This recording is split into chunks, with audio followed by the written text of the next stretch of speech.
Mesdames et messieurs, bienvenue dans la rubrique l'invité matinal de votre émission Meilleur Réveil.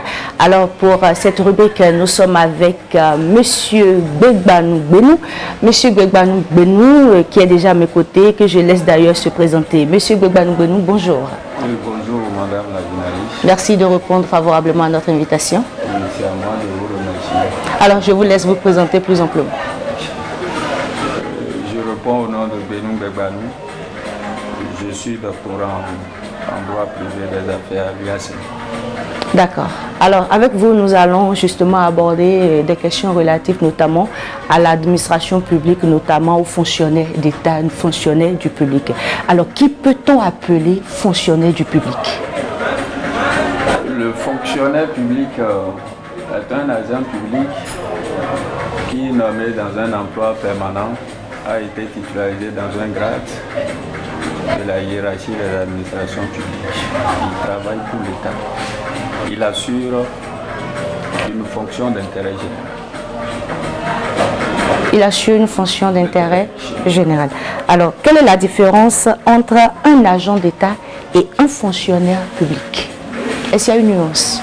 Bon, un agent d'État et puis un fonctionnaire public, au fait, il n'y a pas une grande différence dans la mesure où, lorsque nous prenons la catégorie des agents d'État, nous pouvons classer ces personnes ou bien les agents d'État concernent en quelque sorte le personnel civil ou militaire, mais qui assure une fonction un peu particulière par rapport aux fonctionnaires publics. Mais la grande satisfaction, c'est que quoi, lorsque nous prenons ces deux grandes catégories d'agents d'État, il assure en quelque sorte une même mission d'intérêt général. Mais ces catégories d'agents publics peuvent être comparées aux autres catégories, c'est-à-dire les travailleurs qui sont dans le secteur privé et dont leurs statuts sont régis par dont leur statut est régi, excusez-moi, par une loi purement sociale, c'est-à-dire lorsque nous prenons comme loi sociale le Code du travail en République du Bénin, la loi sur l'embauche et la main-d'œuvre, y compris aussi d'autres. Nous avons aussi l'acte uniforme portant le droit du travail dans l'espace OHADA. Il y a aussi la directive de la CEDEAO sur le droit du travail qui s'applique aux travailleurs qui sont dans le secteur privé, mais les fonctionnaires, les agents d'État et ou les fonctionnaires publics, leur statut est régi par la loi 2015-18 portant statut général de la fonction publique. Ces catégories aussi de travailleurs, ces catégories aussi sont soumises aux dispositions, vous êtes d'accord, du Code des valeurs et d'éthique de la fonction publique. D'accord. Alors, est-ce que quels sont les droits, je dirais, et devoirs reconnus aux fonctionnaires publics selon les textes juridiques? Oui, merci Madame la journaliste. Lorsque nous prenons la loi que je viens d'évoquer, la loi de 2015, qui est modifiée, cette loi est modifiée, que nous allons revenir sur ça, sur les aspects. Oui. Lorsque nous prenons la loi de 2015, en 16 articles 20, 30 et suivants, le législateur béninois impose certaines obligations et certains droits aux fonctionnaires publics lorsqu'ils sont en fonction dans l'administration publique. Donc, le fonctionnaire public a forcément, il y a certaines obligations qui pèsent sur le fonctionnaire public. Lesquelles déjà? Le fonctionnaire public a l'obligation de discrétion professionnelle, d'impartialité, de neutralité. Il a aussi l'obligation d'exécuter les tâches qui lui sont confiées.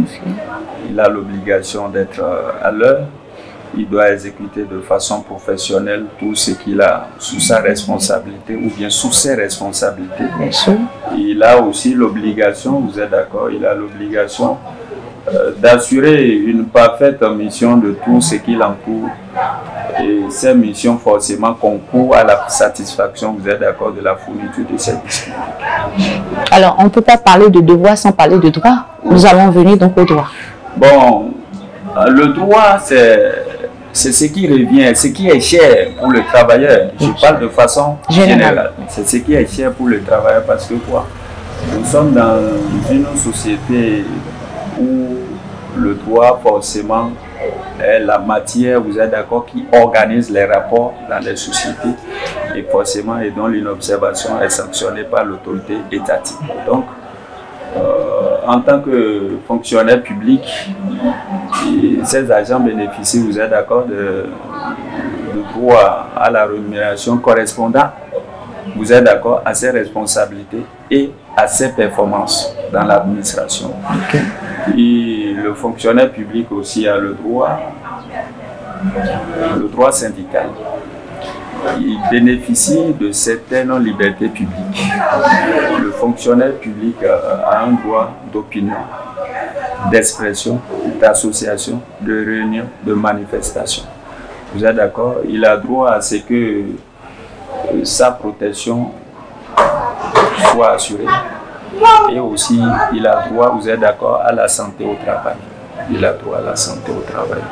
Alors, est-ce que ces droits dont vous venez de parler sont communs à tous les fonctionnaires du public?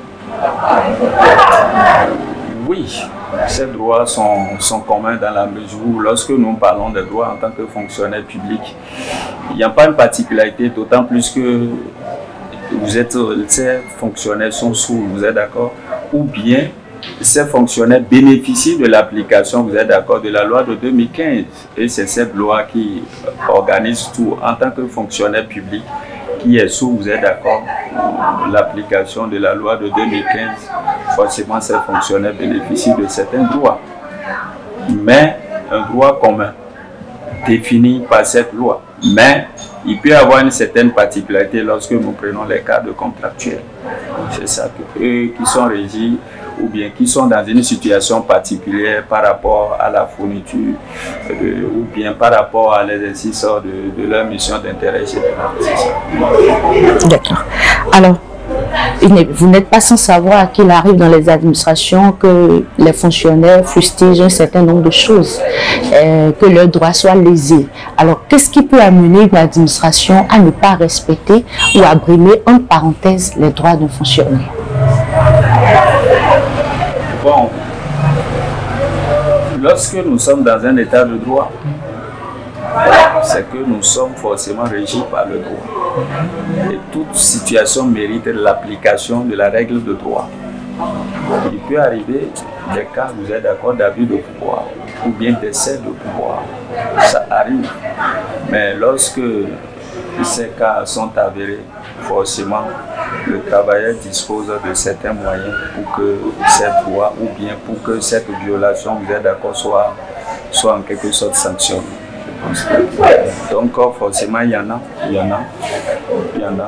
Nous pouvons donner, tu peux donner un exemple. Bien sûr. Je peux donner un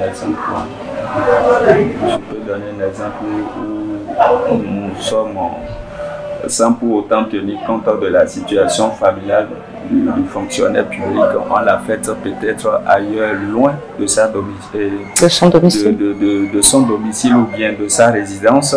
Et cela peut créer certaines situations désagréables ou bien cela peut en quelque sorte engendrer des préjudices pour le fonctionnaire public. Dans ce schéma précis, il revient, vous êtes d'accord, d'user des mécanismes juridiques, ne serait-ce que pour le rétablissement de ces droits en cas de violation par l'administration. Alors, parlons d'exemples comme vous. Supposons que dans une administration, tel droit était déjà reconnu pour tel employé. Et que du jour au lendemain, sans être averti auparavant, il constate que ces droits-là lui sont retirés.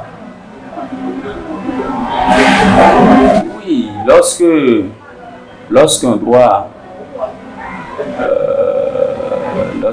est retiré à un fonctionnaire de façon, je parle bien de façon abusive, ou bien illégale, le travail dispose de certaines voies légales. Je vous donne un exemple. Lorsque nous prenons la loi sur la retraite forcée, je pense que cette loi, le législateur n'a pas tenu compte de certains paramètres juridiques.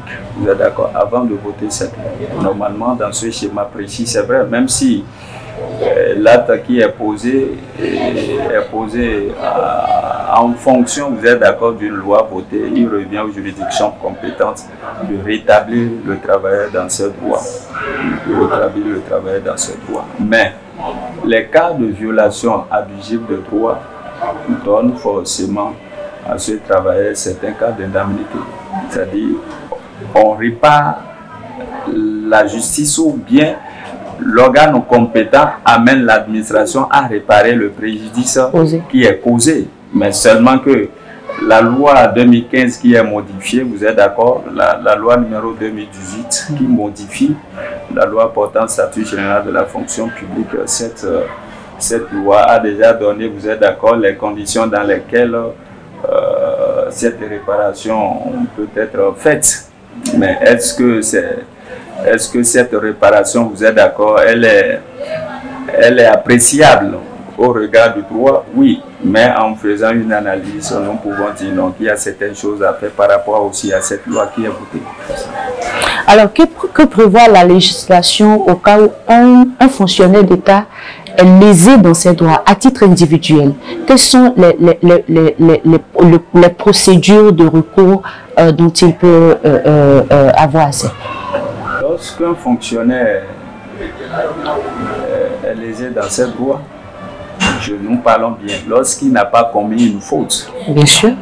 Lorsqu'il n'a pas commis une faute et que ses droits lui sont retirés de façon illégale, il peut préalablement d'abord exercer une voie de recours. Il peut assurer un recours hiérarchique en saisissant l'autorité supérieure, vous êtes d'accord, de celle qui a pris l'acte. Lorsqu'il n'a pas gain de cause, lorsque le recours hiérarchique échoue, il a toujours la possibilité, dans ce schéma précis maintenant, d'enclencher la voie, vous êtes d'accord, la voie contentieuse en saisissant la juridiction administrative pour que ces droits soient rétablis et qu'ils aient la satisfaction en étant un citoyen honnête. Alors, est-ce qu'il peut arriver que ces droits ne soient pas rétablis dans ce cas d'espèce? Lorsqu'il saisit la juridiction administrative? Bien sûr. Mais lorsque nous prenons l'appareil judiciaire au Bénin, il y a un degré de juridiction. Lorsque, peut-être je vous donne un exemple, le tribunal, lorsqu'un tribunal, vous êtes d'accord, lorsque la chambre administrative statue que le fonctionnaire n'a pas eu gain de cause, il a la possibilité d'interjeter appel. Et si forcément au second degré il n'a pas eu gain de cause, il a encore la possibilité en quelque sorte de pouvoir en cassation, vous êtes d'accord, il peut saisir la Cour suprême en saisissant la chambre administrative pour que c'est là, le problème doit être réglé, vous êtes d'accord. Le problème doit être réglé lorsque le fonctionnaire public saisit la Cour suprême, parce que là c'est le droit qui est dit.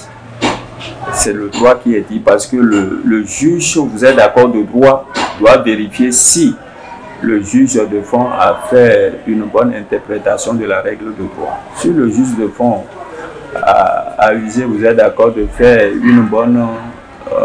un bon usage ou bien une bonne interprétation de droit, alors là il revient à ce juge de droit. Vous êtes d'accord qu'ici il y a la Cour suprême, vous êtes d'accord de rétablir le fonctionnaire public dans ses droits, soit en rendant un arrêt, soit de rejet ou bien de cassation. C'est ça.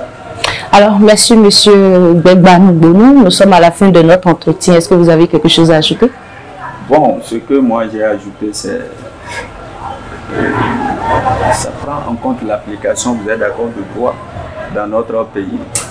En étant travailleur, nous sommes appelés, vous êtes d'accord, à respecter les règles qui régissent, les règles de droit qui régissent notre fonction. Mais il revient aussi à l'administration de jouer sa partition en respectant les lois de la République ou bien en respectant la loi ou bien les lois qui encadrent, vous êtes d'accord, la situation professionnelle, sécuritaire et sanitaire des fonctionnaires publics ou des agents de l'État. Dans ce schéma précis, le fonctionnaire public va se sentir ou bien va se retrouver dans un état où vous êtes d'accord, le droit est respecté et que tout fonctionne bien, c'est ça. Le droit doit être respecté, le droit des fonctionnaires doit être respecté dans la mesure où, lorsque nous sommes dans une société et que nous constatons les cas de non-respect de droit, cela engendre des cas de frustration. Et ça peut dégénérer. Ça peut dégénérer, c'est ça. Alors, merci de vous être prêté à nos questions. Nous espérons vous revoir très bientôt dans nos locaux. Bon, nous sommes citoyens, nous sommes appelés à servir la République à tous les niveaux possibles. Vous êtes d'accord? Ici, la presse est un pouvoir. Lorsque vous acceptez de travailler pour la République, vous devez accepter de travailler avec tout le monde. Donc, moi, je suis disponible à faire ce qui me revient de droit et à aider la société à évoluer. C'est ça. Merci bien. C'est tout pour notre rubrique invité matinale de votre émission Meilleur Réveil. Merci. À la prochaine.